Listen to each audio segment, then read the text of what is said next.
Hi friends, welcome back to my channel. അപ്പോൾ എല്ലാവർക്കും സുഖമല്ലേ? എനക്കും സുഖന്നെ. അപ്പോൾ ഇന്ന് ഞാൻ ബീഫ് ചുക്ക ഉണ്ടാക്കുന്ന ഒരു വീഡിയോ ഇടാന്ന് പറഞ്ഞിട്ട് വിചാരിച്ചിട്ടുണ്ടായിനി. അങ്ങനെ ബീഫ് ചുക്ക ഉണ്ടാക്കുന്ന അങ്ങനെ പറഞ്ഞ് നമുക്ക് നോക്കാം. പിന്നെ എൻ്റെ ചാനൽ ഇതുവരെ സബ്സ്ക്രൈബ് ചെയ്യാത്തവർ സബ്സ്ക്രൈബ് ചെയ്യാനും തൊട്ടടുത്തുള്ള ബെല്ലൈക്കൺ അമർത്തണം. പിന്നെ ലൈക്ക് ചെയ്യണം, ഷെയർ ചെയ്യണം, കമൻറ്റ് ചെയ്യണം. അപ്പോൾ ബീഫ് ചുക്ക എങ്ങനെ ഉണ്ടാക്കുന്ന പറഞ്ഞ് നോക്കാം. അതിലേക്ക് ഞാൻ ഒരു പാനിലേക്ക് ഞാൻ ഓയിൽ ഇടുന്നുണ്ട്. അതിലേക്ക് ഞാൻ ഒരു 25 മുളക് എടുത്തിട്ടുണ്ട്. നിങ്ങൾക്ക് വേണമെങ്കിൽ അധികം വേണമെങ്കിൽ എടുക്കാം. അപ്പോൾ ഞങ്ങൾക്ക് ഇത്രേ മതിയാവും. അപ്പോൾ അത് നല്ലതുപോലെ ഞാൻ ഫ്രൈ ചെയ്യുന്നുണ്ട്. പിന്നെ ഇങ്ങനെ ആരെങ്കിലും ബീഫ് ചുക്ക ഉണ്ടാക്കിയിട്ടില്ല എന്ന് പറഞ്ഞാൽ ഇതുപോലെ നിങ്ങൾ ഒന്ന് ഉണ്ടാക്കിയിട്ട് നോക്കണം. നല്ല ടേസ്റ്റ് ഉണ്ട്. നിങ്ങൾക്ക് ഇതിൻ്റെ അഭിപ്രായം എൻ്റെ കമൻറ്റിലൂടെ നിങ്ങൾ പറയണം. പിന്നെ അതേ പാനിലേക്ക് തന്നെ ഞാൻ കുറച്ച് ഉലുവ എടുത്തിട്ടുണ്ട്. പിന്നെ കുറച്ച് ചെറിയ ജീരകം എടുത്തിട്ടുണ്ട്. പിന്നെ കുറച്ച് വലിയ ജീരകം എടുത്തിട്ടുണ്ട്. പിന്നെ കുറച്ചധികം മല്ലി എടുത്തിട്ടുണ്ട്. അപ്പോൾ അതിനെ വീണ്ടും നമ്മൾ നല്ലതുപോലെ ഫ്രൈ ചെയ്യാം. ഒരു ബ്രൗൺ വരുന്ന വരെ നല്ലതുപോലെ ഫ്രൈ ചെയ്യാം. അങ്ങനെ ഇതെല്ലാം എല്ലാത്തിനും കൂടി നല്ലതുപോലെ ഫ്രൈ ചെയ്തിട്ടുണ്ട്. അതിന് ഞാൻ ഒരു പ്ലേറ്റിലേക്ക് മാറ്റിയിട്ടുണ്ട്. പിന്നെ ഇതേ പാനിലേക്ക് തന്നെ ഞാൻ പകുതി ഉള്ളി എടുത്തിട്ടുണ്ട്. പിന്നെ 4 വെളുത്തുള്ളി എടുത്തിട്ടുണ്ട്. അതിനെ വീണ്ടും നല്ലതുപോലെ തന്നെ ഫ്രൈ ചെയ്യുക. ഇത് പിന്നെ പകുതി മാത്രം ഫ്രൈ ചെയ്തുകൂടാ, നല്ലതുപോലെ തന്നെ ഫ്രൈ ചെയ്യണം. പിന്നെ അതിനെല്ലാം കൂടിയിട്ട് ഞങ്ങൾ പേസ്റ്റ് ചെയ്തിട്ട് വരാം.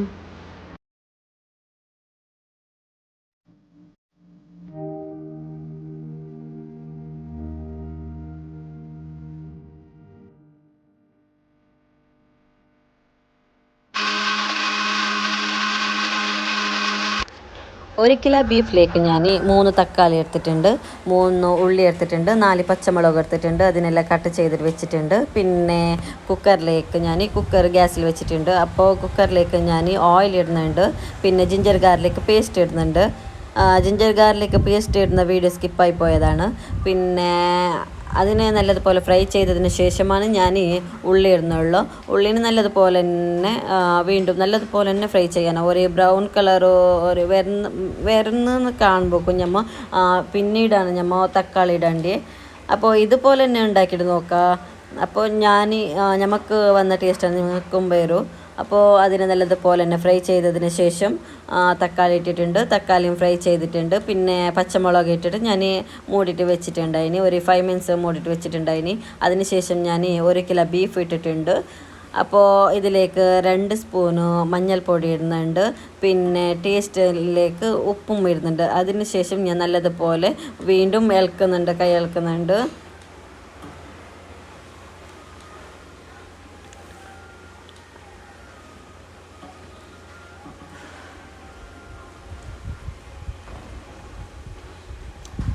ഇതിലേക്ക് ഞാനിപ്പോൾ കുറച്ച് മട്ടൻ മസാല ഇടുന്നുണ്ട്. പിന്നെ ഞാനിപ്പോൾ മസാലപ്പൊടി ഇടുന്നത് ഒന്നും നിങ്ങൾ സ്കിപ്പാക്കണ്ട. അപ്പോൾ മട്ടൻ മസാല ഇടുന്നുണ്ട്. പിന്നെ ഗരം മസാല ഇടുന്നുണ്ട്, കുറച്ച് ഗരം മസാല ഇടുന്നുണ്ട്. പിന്നെ മീറ്റ് മസാല ഇടുന്നുണ്ട്. ഒരു സാധനം നിങ്ങൾ മിസ്സായിക്കൂടാ. അങ്ങനെ ഇതിലേക്ക് തന്നെ ഞാൻ ബ്ലാക്ക് പെപ്പർ പൗഡർ ഇടുന്നുണ്ട്. നിങ്ങൾക്ക് എരിവ് കൂടണമെന്നുണ്ടെങ്കിൽ ബ്ലാക്ക് പെപ്പർ പൗഡർ അധികം ഇടാം. അപ്പോൾ ഞാൻ അതന്നെ അധികം ഇട്ടാൽ ഒരു ഫ്ലേവർ ചേഞ്ച് ആവുമെന്ന് പറഞ്ഞ് ഞാൻ കുറച്ച് മാത്രമേ ഇട്ടിട്ടുള്ളൂ. പിന്നെ ഞാൻ അരച്ചിട്ട് വെച്ചിട്ടുള്ള പേസ്റ്റ് ഇടുന്നുണ്ട്.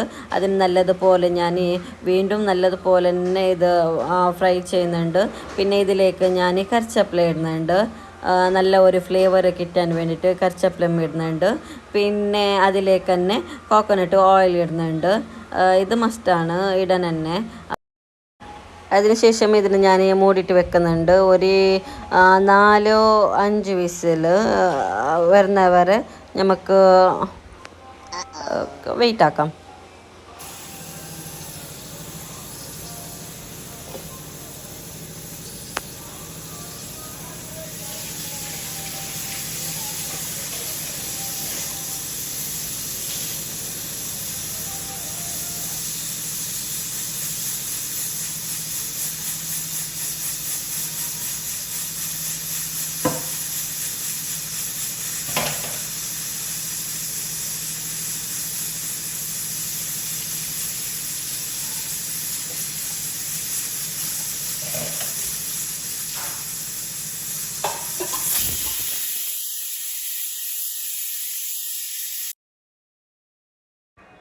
അപ്പോൾ വിസിലെല്ലാം വന്നിട്ടുണ്ട്. അപ്പോൾ ഓപ്പൺ ചെയ്തിട്ട് നോക്കുന്നുണ്ട്.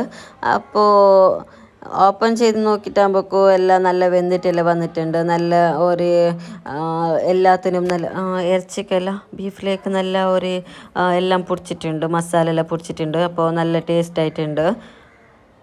ഉപ്പെല്ലാം നേരെ ഉണ്ടായിന്. അപ്പോൾ നിങ്ങൾക്ക് ഈ ടൈമിൽ ഉപ്പെല്ലാം കുറവുണ്ടെന്ന് കണ്ടെങ്കിൽ ഉപ്പ് ഇടാം. പിന്നെ വേറെ എന്ത് ഇടണ്ട, മസാല ഇട്ടാൽ അതൊരു ടേസ്റ്റ് വേറെ തന്നെ ആയിപ്പോവും. അപ്പോൾ വേറെ എന്ത് ഇതിന് ഇടുന്നത് വേണ്ട. പിന്നെ ലാസ്റ്റൊക്കെയാണ് ഞാൻ ഒരു കപ്പ് ഞാൻ തേങ്ങ ചതച്ചത് ഇടുന്നുണ്ട്, സുക്കാക്കുന്നുള്ളത് കൊണ്ട് ഇത്. പിന്നെ അങ്ങനെയും നമുക്ക് ഇതാക്കാം. അപ്പോൾ തേങ്ങ ഇട്ടാൽ ഒരു സുക്ക പെർഫെക്റ്റ് ആയിട്ടുണ്ടാവും.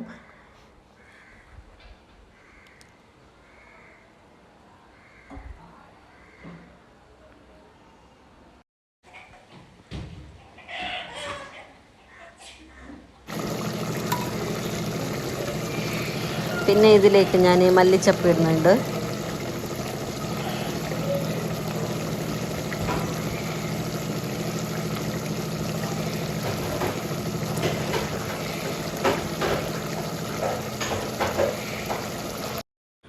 പിന്നെ ഇതിലേക്ക് തന്നെ ഞാൻ 2 ബിരിയാണിൻ്റെ ഇല ഇടുന്നുണ്ട്.